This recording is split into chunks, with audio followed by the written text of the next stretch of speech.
Vamos abrir a Escritura no Salmo 24, versículo 1.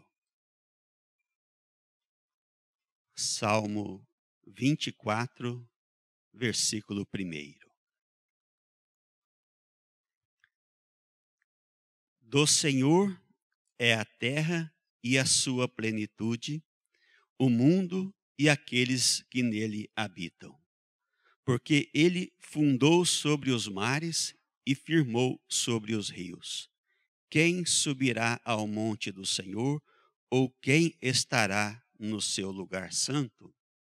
Olha, irmãos, o salmista está nos dizendo que do Senhor é a terra e a sua plenitude. Ele fundou os mares e firmou os rios.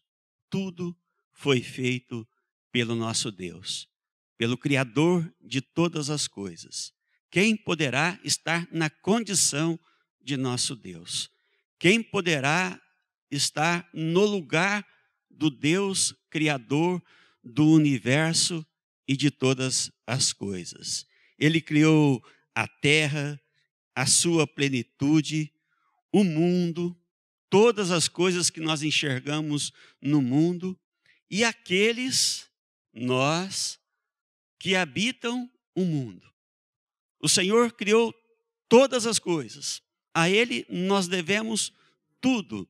O nosso respirar, o nosso andar, o nosso enxergar, o nosso bem-estar, as bênçãos que são derramadas a nós, a oportunidade de viver, de estar com irmãos. Quantas coisas o Senhor fez por este mundo e por nós. Mas o mundo achou por bem andar na contramão de Deus e dizer: ninguém construiu isso aqui, é nosso, façamos aquilo que está em nossos corações, sem respeitar o Deus Criador, e muitos sequer acreditam que existe um ser que a tudo criou. Criou-se uma grande desordem no mundo, só que o homem não sabia que ao desrespeitar a Deus e viver esta desordem, ele criaria um grande desequilíbrio no mundo, capaz de fazer o homem viver em sofrimento, a mendigar e não poder desfrutar das coisas que o Senhor fez para nós. Essa desordem nós estamos vendo e tudo indica que ela está atingindo o ápice, onde vai haver uma grande destruição, que a Escritura fala de final dos tempos, mas é um momento de muita perturbação. E nós, que somos o povo de Deus, vamos andar junto destes que não acreditam no Deus Criador do universo, dos mares, da terra, e de quem está aqui pisando esta terra? De maneira nenhuma. Por quê? Porque nós acreditamos na Escritura, no que foi dito aqui pelos homens de Deus. Davi era um homem, mas estava no Espírito de Deus. Foi Deus que falou ao seu coração e aqui ele escreveu o que sentiu. Ele escreveu a verdade de Deus e nós seguimos a verdade de Deus. Nós temos que ser, então, obedientes, porque nós temos um Deus que criou tudo e a Ele devemos obedecer. Existe uma hierarquia que foi quebrada no mundo, mas o povo de Deus obedece a esta hierarquia. O Deus que está nas alturas enviou homens, representantes do Senhor, para falar das suas verdades, para ditar as suas normas e dizer: é assim. E estes homens, sejam profetas, anjos de Deus que estão aqui entre nós, precisam ser ouvidos e respeitados. E num determinado momento, no momento certo, o Senhor, nosso Deus, Criador de todas as coisas, enviou o seu Filho para facilitar ainda mais as coisas para nós, que somos povo de Deus, não aos que desacreditam, mas ao povo de Deus ele enviou o pastor destas ovelhas. E esse pastor não mais falava de vingança, mas passou a falar de amor, que devemos respeitar uns aos outros, que devemos viver em amor, que teremos paz. E é este o Senhor, o qual nós devemos ouvir, irmãos.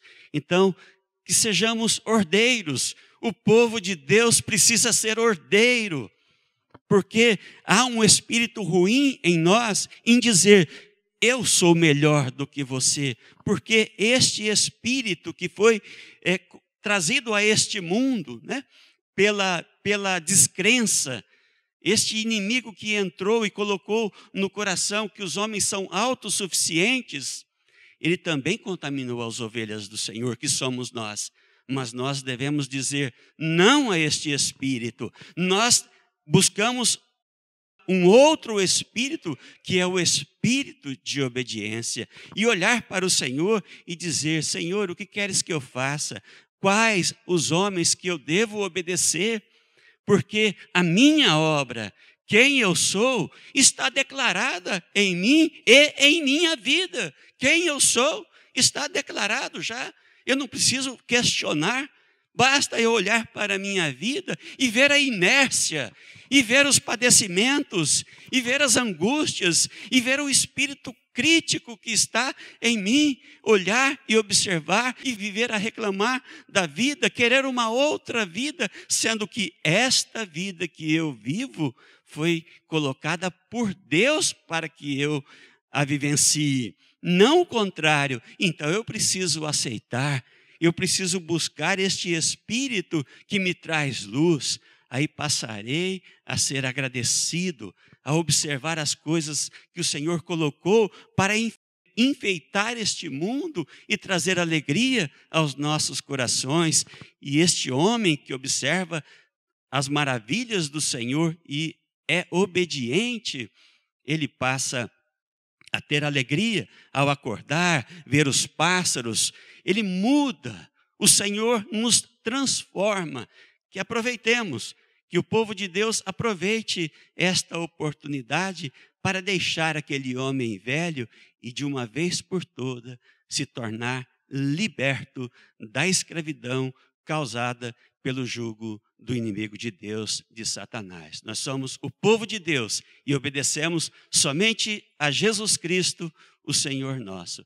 Que Ele nos abençoe e possa também estar nas palavras do pastor José, para que a nossa alma regresse ao nosso lar animada, pronta para iniciar mais uma semana e agora dispostos a ser servos do Senhor verdadeiramente. Amém. Nós queremos convidá-los para a primeira carta de Paulo a Timóteo, no capítulo 2.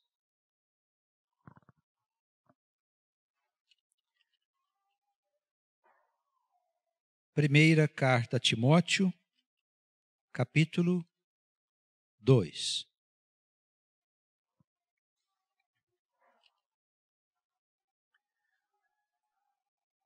Como nós sabemos, Timóteo foi discípulo de Paulo. E ele escreveu 2 cartas ao seu discípulo. E estas cartas trazem instruções importantes, algumas ligadas ao estado da sociedade daquela época, mas quase tudo aquilo que Paulo diz tem a ver com a nossa vida com Deus. No capítulo 2, ele começa dizendo: admoesto-te, pois antes de tudo, que se façam súplicas.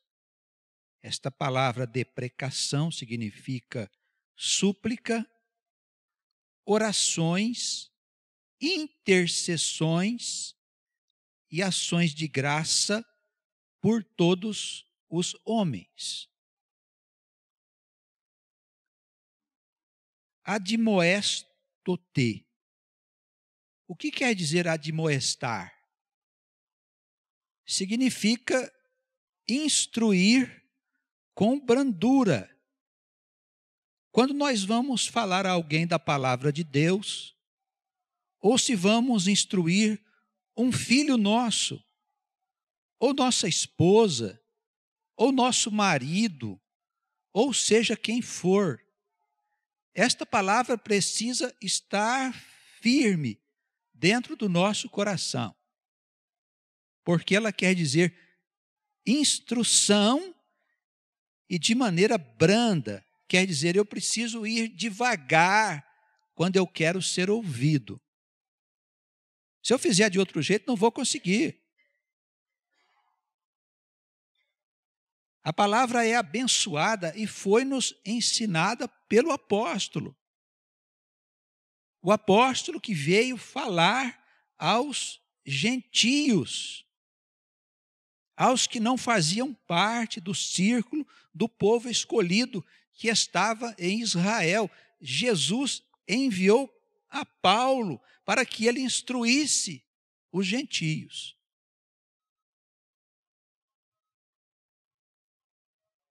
Ele estava aqui instruindo com brandura ao seu discípulo.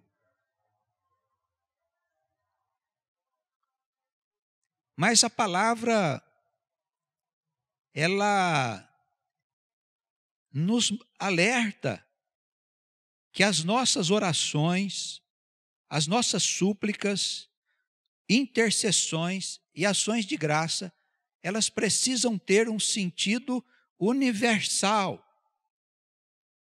Isso significa que nós que somos o povo de Deus, não estamos apenas preocupados com o povo de Deus, mas nós estamos preocupados com todos os homens. No nosso estudo hoje, no período da tarde, no livro Gênesis, nós vimos Abraão receber a visita de 3 anjos. E um deles era o Senhor. E eles informaram a Abraão que a cidade de Sodoma ia ser destruída porque lá o pecado tinha atingido um nível absurdo. E Abraão se preocupou com os homens de Sodoma e disse ao Senhor: Senhor, se houver lá 50 pessoas justas, o Senhor iria destruir mesmo assim a cidade com os pecadores? O Senhor respondeu: se houver 50 justos, eu não vou destruir a cidade. Aí Abraão disse: e se houver somente 45? O Senhor disse: eu não destruirei. E se houver só 30, só 20, só 10? O Senhor disse: eu não destruirei a cidade. Tal era o nível de corrupção. Mas Abraão, que era o homem de Deus, que era um homem piedoso, que era um homem que vivia constantemente recebendo a visita do Senhor, ele não estava preocupado só com sua casa. Ele não estava preocupado só com seu povo. Ele estava preocupado com a cidade que ia ser destruída. Da mesma forma, o apóstolo Paulo nos fala aqui que nós precisamos interceder, orar, agir, fazer súplicas por todos os homens. Isso significa que as nossas orações precisam também ser levadas aos que estão lá fora, envolvidos pelo pecado, irmãos. O que é que nós queremos? A destruição dos pecadores? Deus quer a destruição dos pecadores. A palavra não diz que Ele quer que o homem morra para que ele possa viver. O mundo está em fase de autodestruição. Estamos vendo a sociedade destruindo a si mesma. Porque, como disse na exortação o pastor, o homem abandonou a ideia de que existe Deus e resolveu viver pelas próprias concepções. O resultado está se mostrando. É uma tragédia. Mas nem por isso, irmãos, nós vamos deixar de orar por este mundo perdido. Veja que no versículo 2, ele fala que as nossas orações, súplicas, as nossas atitudes, intercessões devem ser feitas também pelos governantes, por todos os que estão em eminência, quer dizer, por todas as autoridades, que ninguém respeita mais também. As autoridades estão perdidas porque ninguém respeita mais a autoridade. Eles criaram essa história que as pessoas têm direitos. E tem mesmo, mas acima dos direitos, as pessoas têm muito mais deveres. Ninguém se interessa por deveres. Se você escrever um livro, Os Direitos da Criatura Humana, todo mundo vai ler, mas os deveres da criatura humana ninguém vai querer ler com toda certeza. Vai perder seu tempo. E o homem, de posse da ideia que ele é livre e tem direitos, ele afronta hoje as autoridades. Olha o que está acontecendo na sociedade, nos vários segmentos da sociedade, onde a autoridade foi destruída pela pretensa liberdade das pessoas. É claro que isso vai dar uma confusão incontrolável.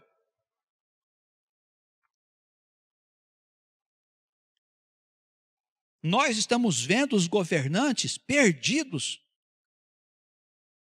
porque são acusados a todo instante por pessoas que são iguais ou piores do que eles. Os nossos governantes, os nossos governadores, o nosso presidente da República, que está lá tentando consertar uma coisa louca que se estabeleceu nesse país pela corrupção.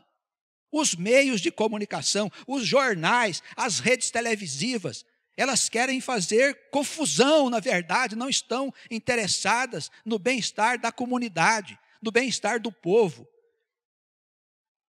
Os meios de comunicação vivem se houver confusão. Quanto mais crise tiver para eles, melhor. E se não tem crise, eles criam as crises. Através da liberdade que eles pensam que têm. Criou-se um espírito de coisas que não tem mais como conter.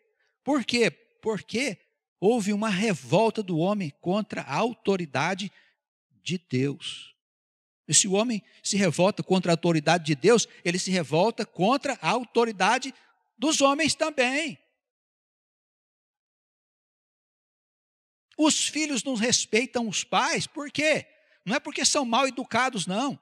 É porque eles estão sob a influência deste espírito de revolta contra qualquer coisa que queira conter a sanha do indivíduo fazer as coisas conforme ele pensa que está certo.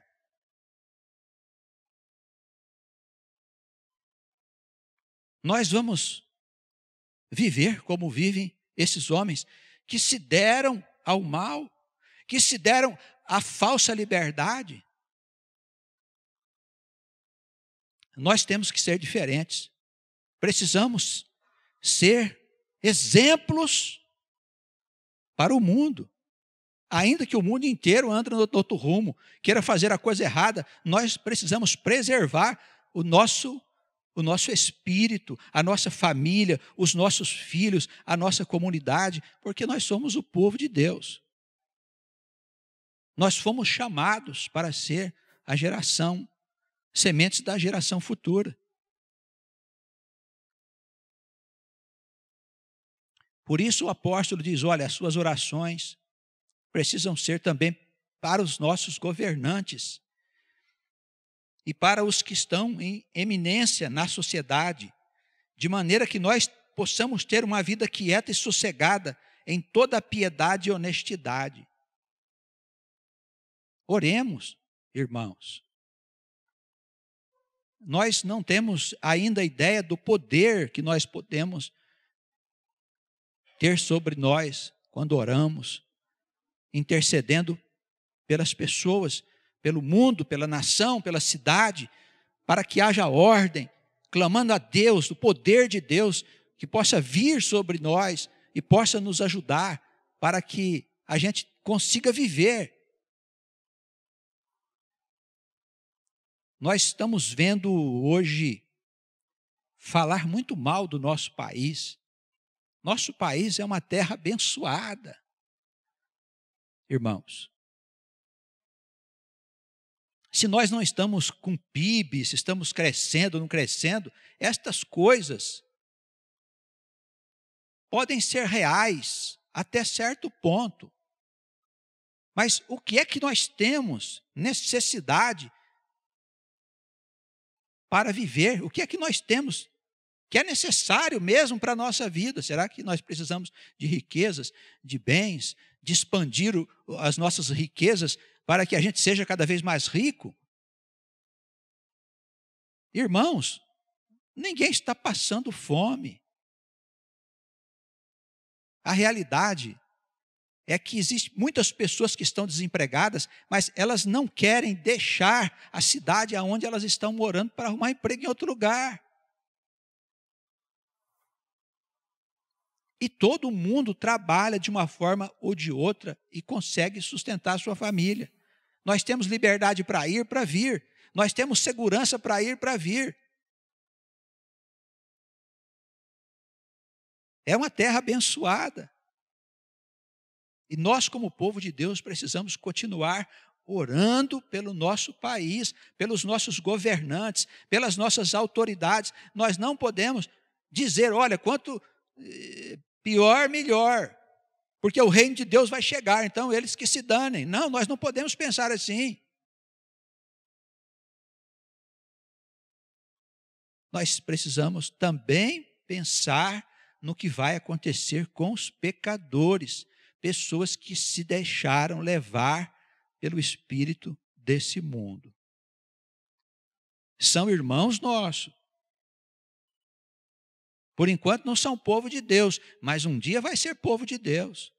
Nós não acreditamos na doutrina que ensina que o homem vai para o inferno e fica lá para sempre. Nós não acreditamos nisso, irmãos, porque não existe nada eterno. Nós não acreditamos que as pessoas que vão para a morte, que elas não vão sair de lá um dia, as almas. Todos os filhos de Deus um dia serão salvos.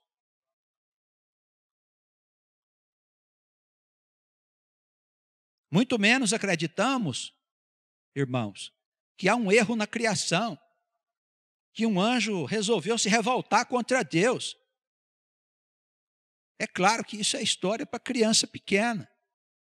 Já somos adultos. Nós podemos comer uma comida um pouco mais sólida, entender que o mal ele tem necessidade de existir por certo tempo, para que nós possamos compreender a sua capacidade destrutiva, para que a gente possa se situar no campo do bem e situar nele definitivamente. Então, quando Satanás mostra quem nós somos, nós ficamos assustados. Nossa, eu gostaria de ser honesto, mas o diabo mostrou que eu sou desonesto. Eu gostaria de não adulterar, mas o diabo mostrou que eu adulterei.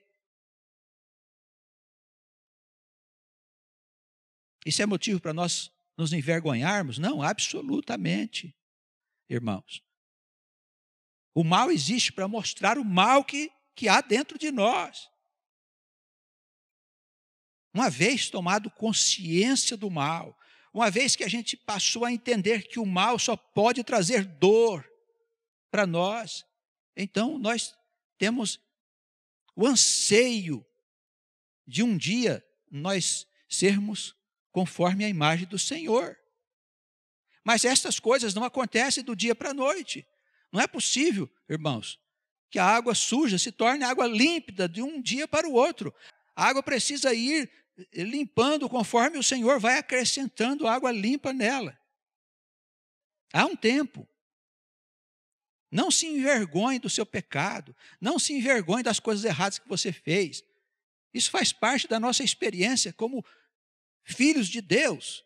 Nós somos almas imortais, somos espírito, porque saímos de Deus, nascemos de Deus, nós não nascemos da carne.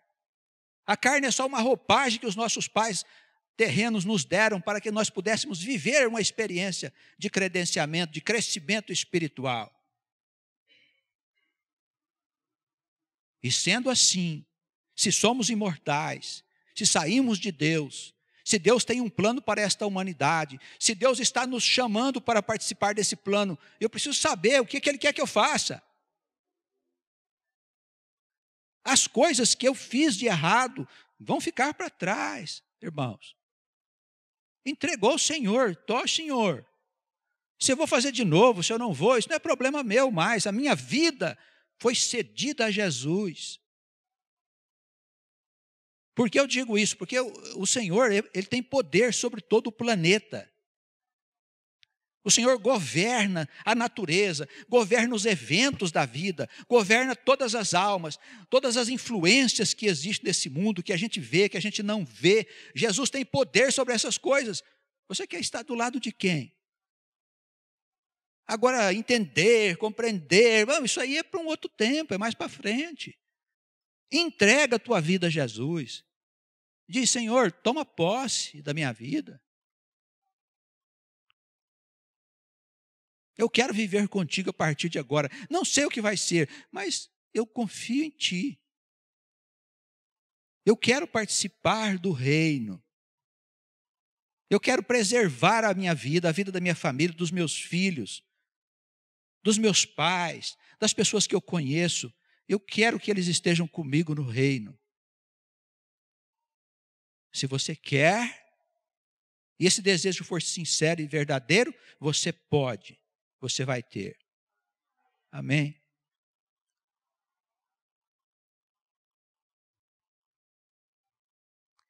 Estas coisas, diz o apóstolo, são coisas boas e agradáveis diante do Senhor nosso Deus, que enviou para nós a salvação. O que Deus quer? O versículo 4 diz que Deus quer que todos os homens se salvem. Amém? É isso que está escrito aí na palavra? Confere comigo aí direitinho, versículo 4. O que é que Deus quer? Que só o povo de Deus se salve? Que só o povo daquela igreja que se salve, daquela outra, da igreja A, da igreja B, da igreja C? Que só os judeus se salvem? Absolutamente. A palavra é muito clara. Deus quer que todos os homens se salvem e venham ao conhecimento da verdade. Não é verdade dos homens. Não é verdade que você pode aprender na escola do mundo, na universidade. Não é essa verdade. A ciência do mundo não conhece essa verdade. São coisas distintas. A ciência do mundo trata do conhecimento das coisas do mundo. A ciência de Deus trata do conhecimento das coisas celestiais. Eu estou sendo chamado para tomar posse da verdade relacionada com a eternidade. Não tem nada a ver com o mundo. Estas coisas são maiores do que as coisas do mundo. Sábio do mundo, nenhum deles aceitou o Senhor como seu Salvador. Sabe a razão? A sabedoria impede. A sabedoria do mundo impede o homem de ter acesso à sabedoria de Deus. O Senhor quer que nós conheçamos a verdade.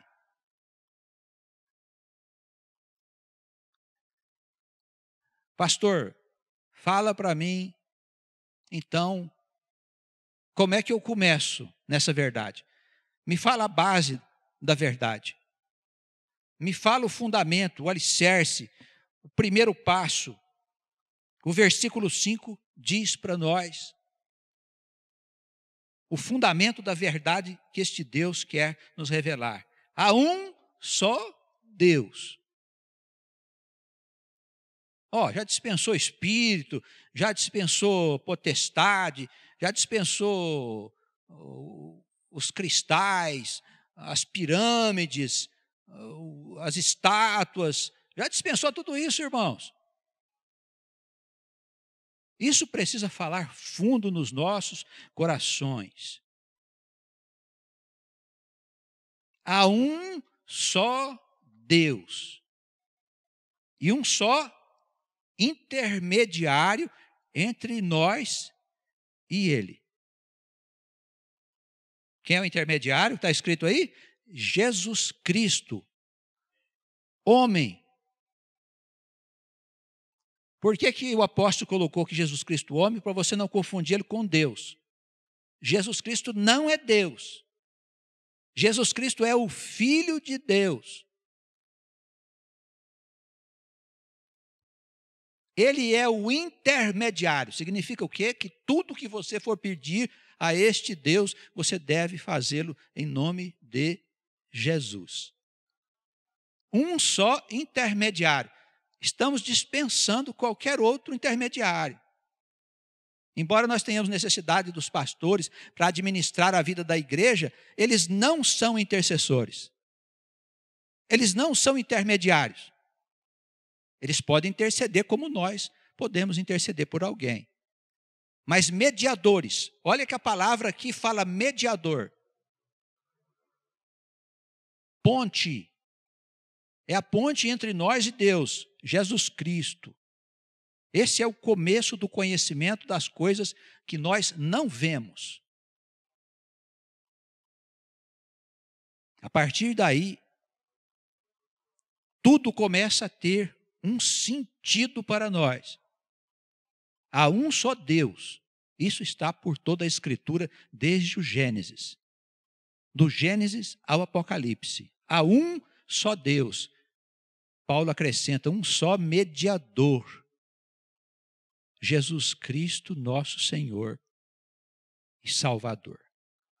Amém? Por que Salvador? Porque estávamos perdidos nos nossos próprios pensamentos. Porque estávamos enrolados nas nossas próprias ideias. Perdidos. O Senhor enviou um socorro para nós. O Senhor enviou um braço forte para nos ajudar. Pede para Jesus. Estabelece com Ele uma relação estreita. Não dependa de pastores, não dependa de padres, não dependa de gurus, de médiuns, de pais de santo. Não dependa desses homens, irmãos. Essas figuras fazem parte da infância espiritual da humanidade. Esta infância está terminando. Esta infância espiritual não tem mais lugar no mundo novo. De tal modo que Apocalipse nos diz que no mundo novo não existe mais templo. Porque o mundo inteiro se tornará num grande templo do Senhor. E Deus será adorado em todos os lugares. Em toda conversa, em todo pensamento, em toda ação que você for fazer, Deus vai ser adorado, porque todo mundo saberá quem é o Senhor. A palavra diz do mais pequeno até o mais velho. Ninguém precisará perguntar quem é o Senhor, porque todos saberão. Assim nós precisamos somente de Jesus. Fale com Ele. Alguém está enfermo? Ore por aquela pessoa, põe sua mão sobre ela e ore em nome de Jesus. Alguém está com depressão, põe sua mão sobre a pessoa e ore em nome de Jesus. Mas pastor, será que é possível? Nós não estamos falando aqui de coisas possíveis. O que é possível cabe somente dentro do conhecimento da ciência. O que é impossível cabe dentro do conhecimento de uma outra ciência que o homem não conhece. É quando o Senhor altera a disposição da matéria. É quando o Senhor reconstrói a matéria pelo poder do seu pensamento, pelo poder da sua vontade, pelo poder de Deus que está sobre ele. Assim ele limpava os leprosos, a carne ficava limpa na frente de todo mundo, as mãos ressequidas ficavam ao normal, voltavam ao normal, ficavam novamente novas, irmãos. Homens possuídos de anomalias psíquicas, mentais, de ordens gravíssimas, pessoas que não podiam nem viver na sociedade. O Senhor colocava a mão sobre aqueles homens, expulsava deles o diabo, os demônios, os espíritos malignos, a escuridão, a depressão, a energia ruim, chame como você quiser, mas aquele juízo era estabelecido. E as pessoas diziam, nossa, Senhor, mas que maravilha, o Senhor faz tantas coisas maravilhosas. E diz, não vim aqui para isso não. Vocês podem fazer as coisas que eu faço e fazer mais ainda do que eu faço. Vamos parar de pedir para as pessoas interceder por nós. Vamos fazer parte do povo santo, de verdade, agindo como homens e mulheres, servos do Deus vivo.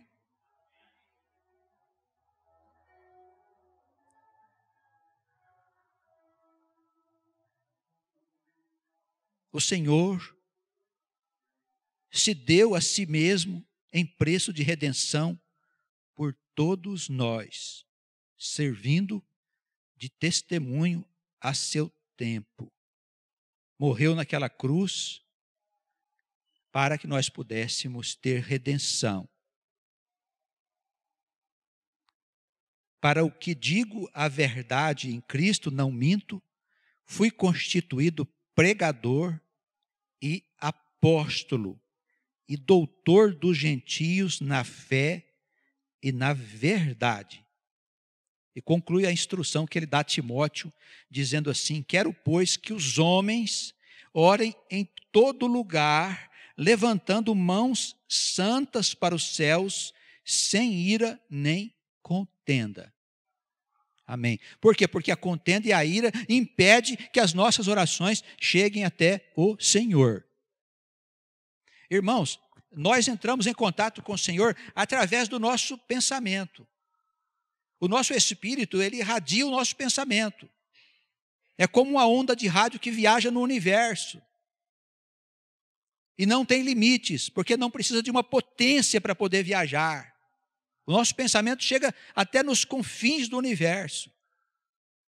O nosso pensamento chega até a fonte de todo o bem, de toda a criação, de todo o amor, que é Deus. Nosso pensamento sobe em direção a Deus. Mas o nosso pensamento, se nós não tivermos cuidado, ele desce em direção a uma escura região que existe em torno da terra. Pelo nosso pensamento, nós podemos acessar a luz e acessar as trevas. E se nós queremos falar com Deus, nós não podemos estar contaminados com o veneno da ira. Não podemos estar contaminados com o veneno da contenda, do desentendimento. Quando ficamos irados, quando ficamos irritados, a nossa mente ela vibra para baixo, não vibra para cima. O nosso ser, ele é contaminado com um veneno psíquico que faz extremamente mal ao nosso espírito. A nossa alma fica enferma, irmãos. Por isso a contenda e a ira nos afasta de Deus. Paulo diz, olha, oração, mãos levantadas aos céus. Ore por todos os homens, em todo lugar. Não precisa ser nesse ou naquele lugar. Onde você precisar levantar a sua mão e orar por alguém, faça isso. Deixe de chorar, deixe de lamentar, deixe de fazer você de coitado. Tem pessoas que vivem disso, eu sofro, eu não aguento mais meu pecado, eu preciso de Deus, eu sou um desvalido, ninguém gosta de mim. E por acaso você gosta de alguém? Não é? Essa que ninguém gosta de mim é boa. O pessoal reclama muito, sabe? Eu acho que ninguém gosta de mim. Será que você gosta de alguém, por acaso? Já se ocupou em amar o teu próximo? Faz isso e descobrirás a verdadeira vida. Nós só podemos ser felizes quando nós amamos as pessoas que estão à nossa volta. Nós não precisamos ser amados. Isso é um equívoco enorme. Nós precisamos de amar. e não ser amado. Irmãos, olhemos toda essa escritura. Gênesis ao Apocalipse, por favor, encontre alguma passagem que diz que a pessoa precisa ser amada. Não existe isso, irmãos. Toda a instrução aqui é de amor. Você precisa dar amor para as pessoas e não ser amado. Por quê? Porque existe uma lei no universo chamada de plantio e colheita. Quando você ama, você recebe amor. As pessoas que não são amadas, elas são profundamente egoístas e doentes da cabeça. Porque não amam ninguém. O mundo está entrando em colapso porque falta amor às pessoas. Elas estão dominadas pelas paixões, não pelo amor. O amor, ele nada espera. Ele tudo suporta, dizia o apóstolo Paulo. Ele tudo crê. O amor vence sempre, dizia o apóstolo. Então nós temos em mãos uma coisa muito preciosa, que você pode vencer tudo, que é o amor. Agora, se você deixar teu ser se contaminar com a ira, com a contenda, com as coisas de baixo, você pode esperar o que da sua vida? É só tragédia, meu irmão. Vai dar tudo errado. Quem está alimentando a tua vida é Satanás. Eu tenho que fazer a minha opção por Deus, pelo Senhor, e fazer agora. A segunda coisa que o apóstolo fala nesse capítulo, para a gente concluir.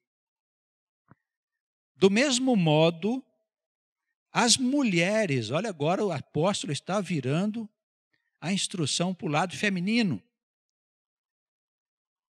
Que as mulheres se vistam com traje honesto, com pudor e modéstia, não com tranças, com ouro ou pérolas ou vestidos preciosos. O apóstolo está dizendo aqui, olha, mulheres, cuidado. A vossa vida não pode ser ocupada com as coisas da exterioridade, da beleza que está por fora. Não significa que ele não achasse uma mulher bem vestida, uma mulher honesta.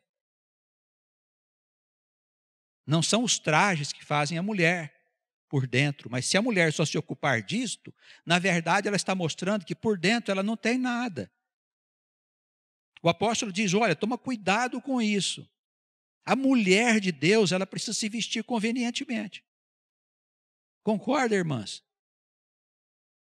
Ninguém vai dizer o comprimento da tua saia, nem do seu decote. Você que sabe. Mas nós somos do Senhor. Como é que nós vamos sair na rua mostrando as nossas partes íntimas? O que é que nós queremos quando saímos na rua mostrando nossa intimidade? O que é que nós estamos procurando? Responda para você. Então eu preciso me vestir convenientemente. Até é suportável que os jovens tenham umas vestimentas mais ousadas, são jovens, mas as mulheres mais velhas, tem algumas mulheres mais velhas aí que se vestem como meninas. Como é que nós vamos ficar diante da palavra de Deus? O apóstolo não proíbe, a palavra não proíbe ninguém de fazer nada, mas isso não significa que a gente possa fazer o que quer, que isso agrada a Deus. Então, ele diz, toma cuidado. O apóstolo Pedro nos fala coisa parecida. A beleza não está no traje, a beleza está no coração manso da mulher, no coração sábio da mulher. Não é verdade? A beleza precisa estar por dentro. E Deus pode te dar essa beleza. Quantas vezes na nossa mocidade, talvez os mais velhos possam concordar comigo, tiveram experiências semelhantes, você viu uma mulher muito bonita, uma moça e tal, você dizia, vou sair com ela. Parece um esplendor e tal, a gente fica atraído quando é jovem, né? Aí você fica naquela expectativa, aí veste a melhor calça e tal, a melhor camisa, arruma aqui, arruma ali, passa um perfume, ajeita, dá uma penteadinha no cabelo e tudo mais. Aí vai sair com a mulher, com a menina. Aí quando você vai conversar com ela, ela não fala nada. Ela não sabe de nada. Ela não tem conteúdo, só tem uma casca. Você fica com ela uma meia hora, depois vai embora para casa. Ó, filha, vamos, outro dia a gente sai, tá bom? Nunca mais se aparece. Não é verdade? Comigo aconteceu várias vezes. Porque a pessoa não tem beleza interior. O que importa é o conteúdo. Não é mesmo? E a gente saiu com outras mulheres, que a gente saía, era uma menina meio feinha, meio desarrumadinha, meio desajeitadinha, mas um coração lindo, maravilhoso. Um papo inteligente, uma conversa legal, não é? O que é que vale, em verdade, para todos os homens? É a beleza interior. A mulher precisa se tornar uma mulher linda interiormente. Exteriormente, dá uma arrumada e dá tudo certo. Não é, pastor? Também não fique sem arrumar alguma coisa, né? O apóstolo era bastante duro com as mulheres na época, porque aquela sociedade dos judeus, eles tinham a mulher bem de lado, né? Alguns rabinos acreditavam que elas não tinham alma. Então era uma coisa muito triste. O Paulo não deixou de ter uma certa influência. Então no versículo 11, ele diz assim que a mulher aprenda em silêncio e com toda a sujeição. Não permito que a mulher ensine na igreja, nem use de autoridade sobre o marido, mas que esteja em silêncio. A palavra é forte, mas ele não deixa de ter razão, não é? Naqueles lares onde a mulher assume o papel do marido, geralmente dá confusão. Por quê? Porque o marido tem um papel, a mulher tem outro. Ocorre que a nossa sociedade hoje está tão doente que tem maridos que não cumprem o papel de maridos, de homens mantenedores do lar, de esteios da casa, como diz a Escritura. Então as mulheres acabam assumindo o papel do marido, invertem os papéis, e daí quem acaba sofrendo as consequências são os filhos. Não é? Então, para nós, que somos o povo de Deus, o modelo de família é segundo aquilo que Deus nos disse para fazer. Homem cumpra o seu papel, mulher cumpra o seu papel. E ele argumenta aqui no versículo 13, olha, primeiro foi formado Adão, depois a Eva. E tem mais, não foi o Adão que foi enganado, foi a mulher. Então, quando você tiver na sua casa lá uns esquentamentos com a mulher, você lembra ela, viu? Fala, olha, minha filha, você que foi tentada, não fui eu, não. Não é, pastor? Ela pega o pau de macarrão e ela resolve, né? Uma panela, espera aí que você vai ver. Mas ele disse é verdade, né? O que o Senhor quer nos dizer aqui é que existem papéis e esses papéis não podem ser trocados. O homem deve ocupar a presidência da casa, vamos dizer assim, e a mulher é a sua ajudadora. Isso para nós, o povo de Deus, é que é a verdadeira família. E o Paulo encerra aqui o capítulo 2, para a gente fazer a conclusão. No versículo 15, ele diz assim para a mulher, olha, embora você tenha sido enganada, você se salvará dando luz a filhos. Olha só. E não só dando luz aos filhos, né, mas também você deverá permanecer com humildade na fé, no amor e na santificação. Amém? Por causa disso, Paulo foi chamado de machista, viu? Pelas feministas, né? As feministas dizem que ele era um machista danado, mas não é não. É que a Escritura, ela traz umas particularidades que convém a gente observar para a nossa própria felicidade. Então, que Deus nos abençoe e nos conceda o seu espírito de paz, de alegria, de ânimo, a nós que nos reunimos aqui e aos irmãos que estão recebendo a palavra nas outras cidades. Em nome de Jesus Cristo, nosso Senhor. Amém.